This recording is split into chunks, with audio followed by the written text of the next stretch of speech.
I have a special heart for children with challenging behaviors.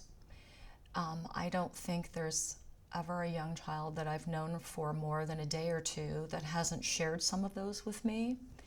Again, back to the idea of developmentally appropriate practice.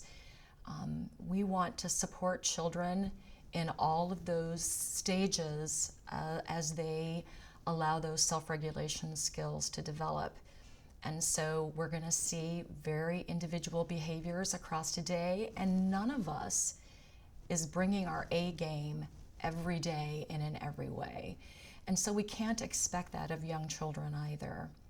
I think, we have this header of challenging behavior. It's kind of this framework that we toss a lot of pieces into. There are so many factors that impact the behavior of children. I think first and foremost, we need to remember that our relationship is what is going to be the most central determinant of what children learn. That's how children learn, through those nurturing and supporting relationships with caring adults.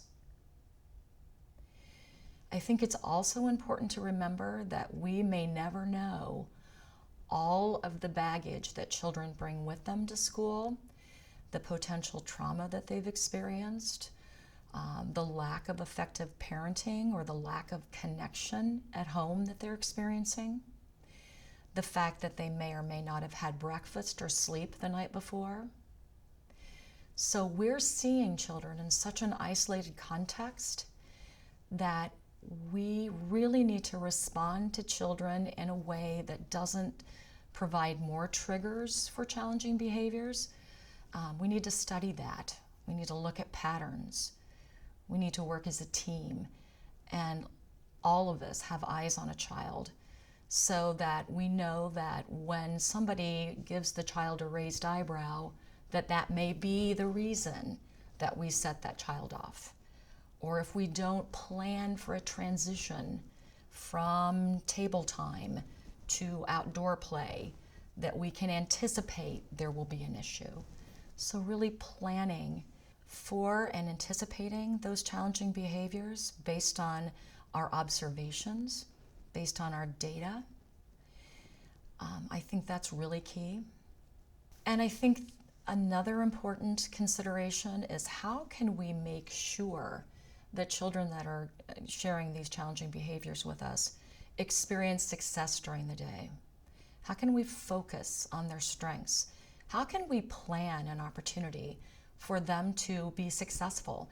If that means they're going to come to group and be able to do the jumping song for 13 seconds and then transition to another activity, that's what we want to do, because we want to build on those small successes and all of the specific positive feedback we can provide to the child in those instances, and then see where it takes us.